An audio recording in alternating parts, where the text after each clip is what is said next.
VinController.eu. Check vehicle history for every used car in Europe. What's up everybody? Welcome to another Boostmania International episode. And today we're dealing with our gifted Audi A4.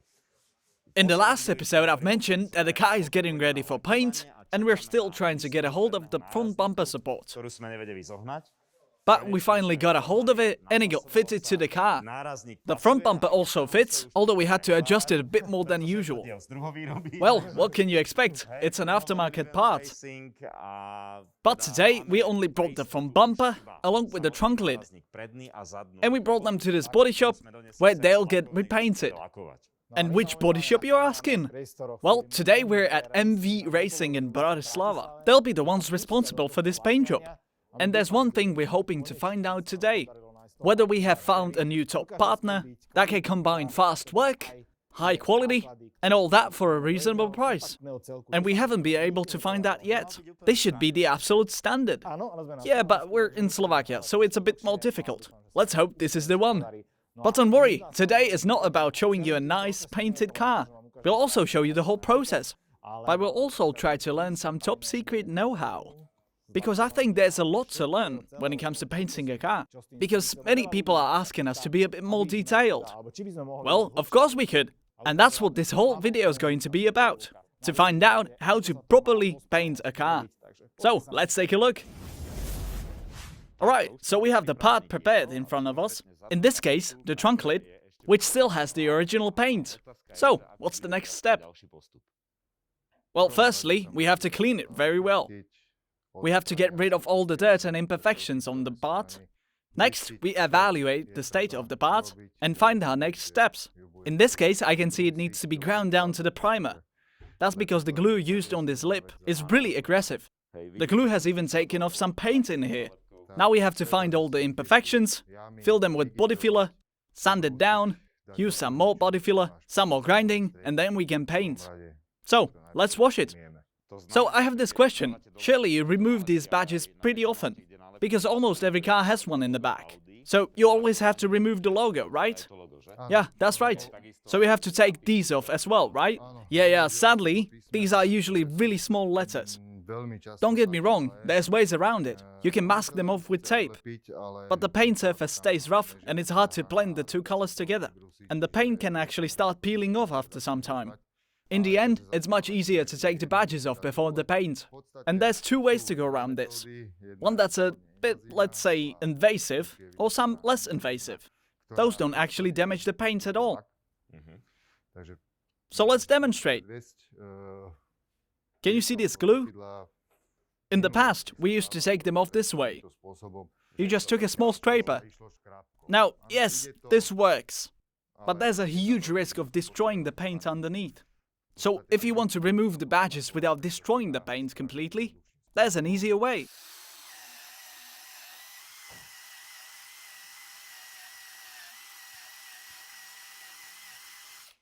This tool takes it off nicely. All you need to do is polish the paint underneath. So, this is some special sort of sandpaper. It's actually made of rubber. Thanks to physics, the rubber grinds against the rubber, heats it up and takes it off. And it doesn't destroy the paint. But, since we know we're going to paint this part, let's make it a bit faster. So we'll just scrape it off, pretty much. The trunk lid should now be ready for sanding. We've gotten all the rough imperfections and badges off. But, after we've done all that, we've found out, since this is a used part, that it has some imperfections that weren't seen before. Oh, and what are those? It looks like the previous owner has reversed into a lamp post, but we'll fill it with some body filler. There's a hole, there's another one, and there's the third, and the fourth. I have to say my professional eye sees absolutely nothing. Oh, now I can see it. It's all about the angle. Yes, you're right. That's exactly how we find it. Yeah, so we have to fill this, and then put some filler in here. So, what's next? Now we'll have to sand the whole surface. But first, we'll mark out all the dents. Then, as I mentioned, we'll sand it down, and then there's some body filler work.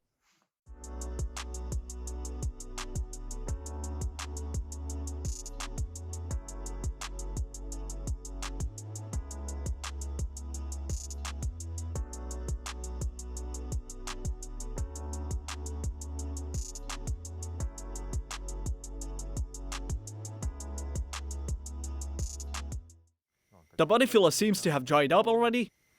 So let's try and make something of this trunk lid. We'll also inspect it again to make sure we haven't missed any imperfections. And what tool are you holding right now? Well, it's called a sanding block. Most body shop guys don't really like these because they're quite labor intensive. But I think it's quite a useful tool. I like it. Of course, there are electric versions.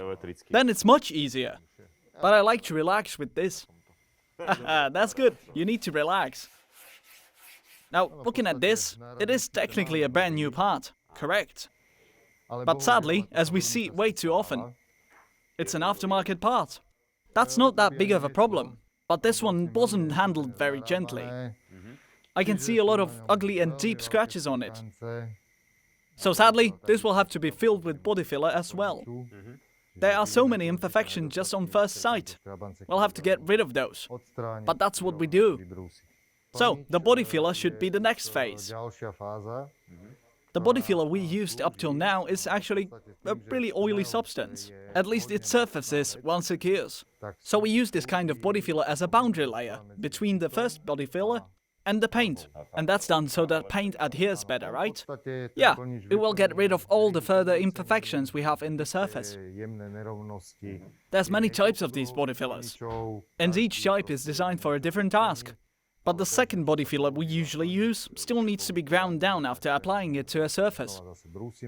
And it gets painted after all that. So all this filler work is just the first phase. And how long does it take the filler to harden? Well, thankfully, you can add different additives to the filler, and that way we can manipulate the way it dries. We can make it dry a lot slower than the manufacturer specifies. We can also add more hardener, so that it hardens faster. But usually, it all hardens within 15 minutes. And after that, you can try to sand it. And you basically repeat this step until you're left with a perfect, level surface. Or at least getting it to the shape it needs to be. That's the whole goal of this part of the process. But that also means that sometimes we have to do this 3, 4 or 5 times. All that just to get the surface finish we're looking for. Now that we have the body filler and all the dents, we can start sanding it down to the level of the metal around. That way we know when it's all flat. And that's exactly what we're going to do now, which will result in a perfect trunk lid.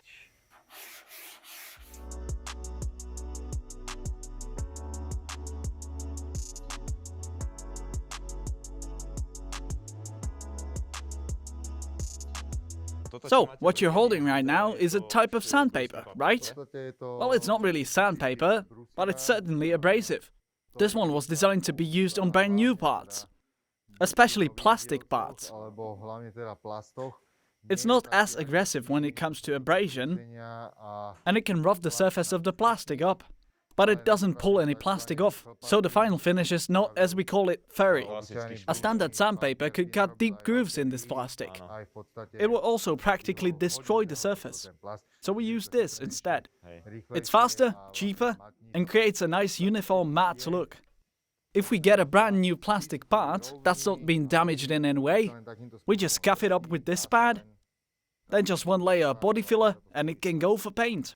So we just made more work for you guys. Somewhere along those lines.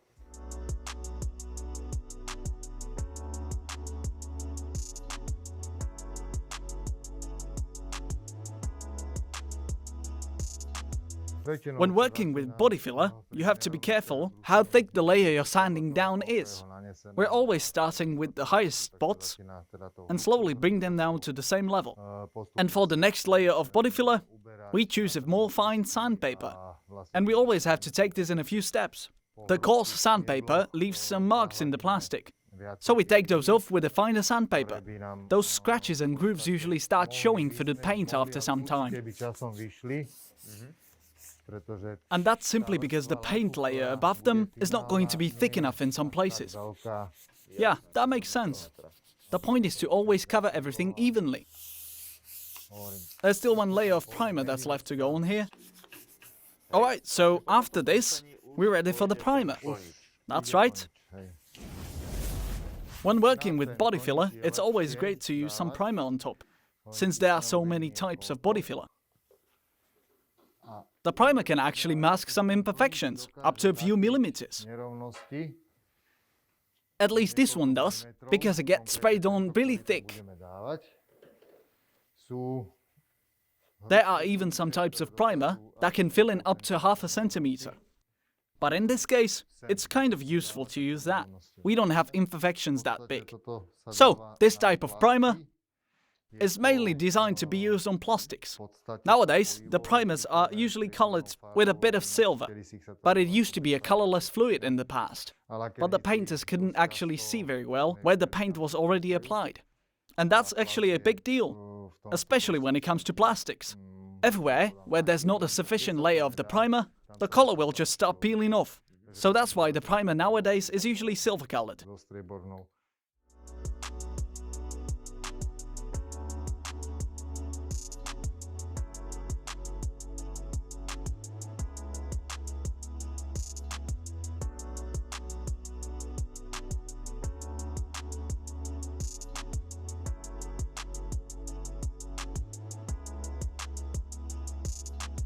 So, the primer should now be done.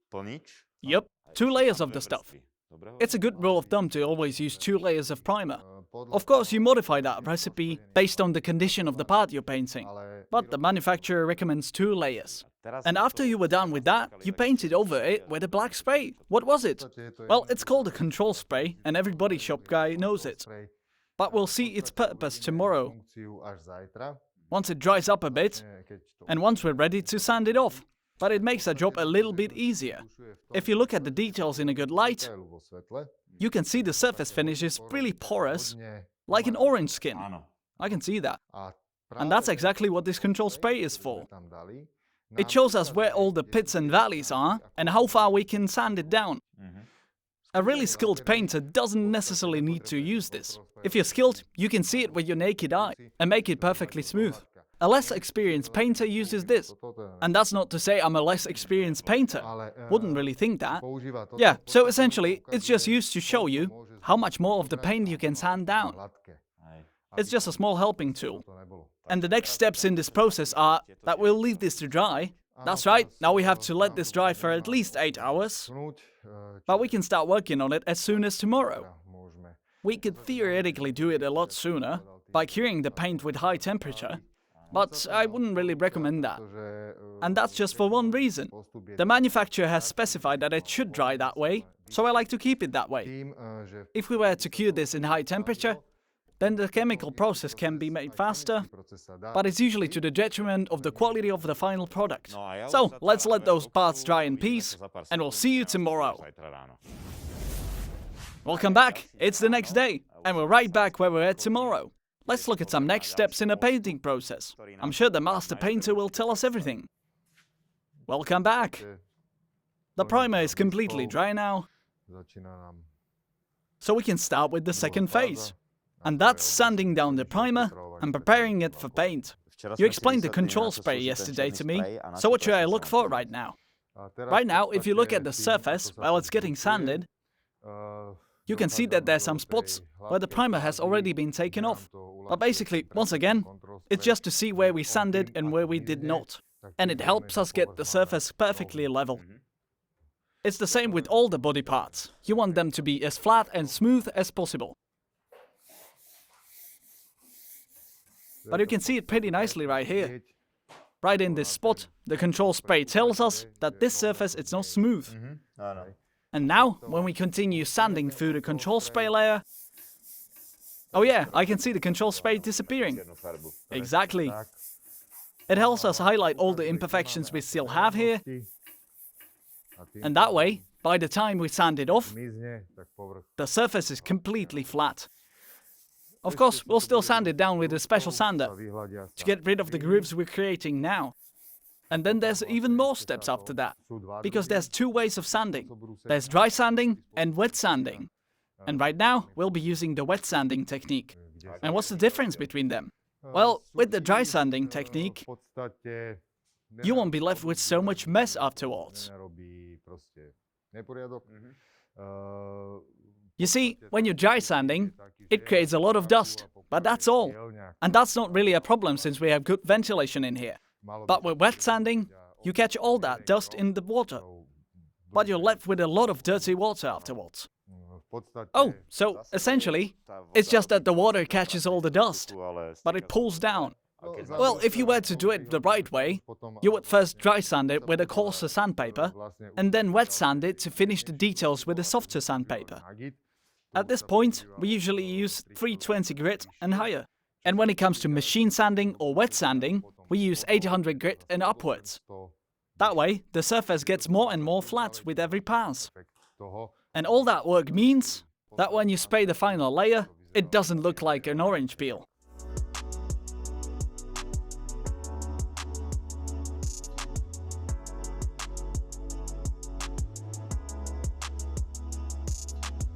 Right now there can't be a single piece of dust.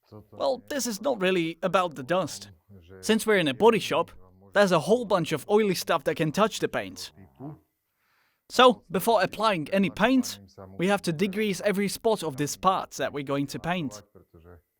Because if we didn't, the paint could start coming off. And I've got one more question. This is the bottom of the rear bumper, right? And we didn't use body filler on this part. Why didn't we? Well, we didn't use any body filler because we didn't need to. We just used the abrasive cloth to get a nice matte finish on the part. Yeah, and this is also a special thing for Audi, because on this car, the rear bumper is body colored, but the bottom of the bumper is different color. Yeah, I've come across that a lot of times actually, not only with Audis. Many manufacturers do this. It might look smart and neat on the car, but it's essentially twice the work for us. But it's actually normal for the bottom of the bumper, the bottom of the side skirts, and many other parts to be different color than the body. It's simply just a design feature, and we don't like it too much.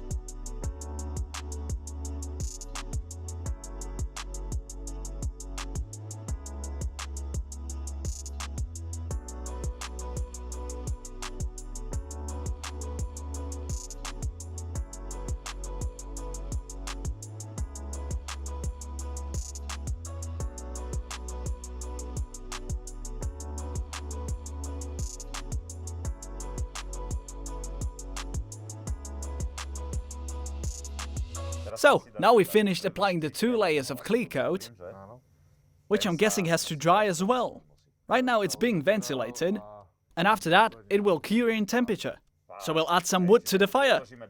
Indeed, we'll give it the 70 degrees Celsius it wants. Alright, and how long does this process take? Well, right now it's set for 50 degrees, but it will raise slowly, and we can leave it there overnight.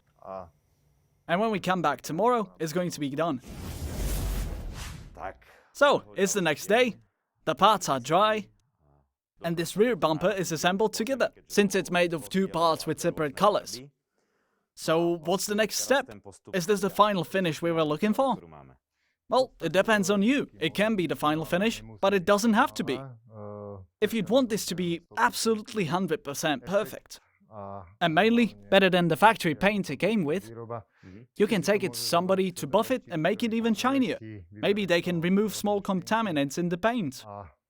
And that's when it's 100%? Well, then the paint is perfect. Perfect.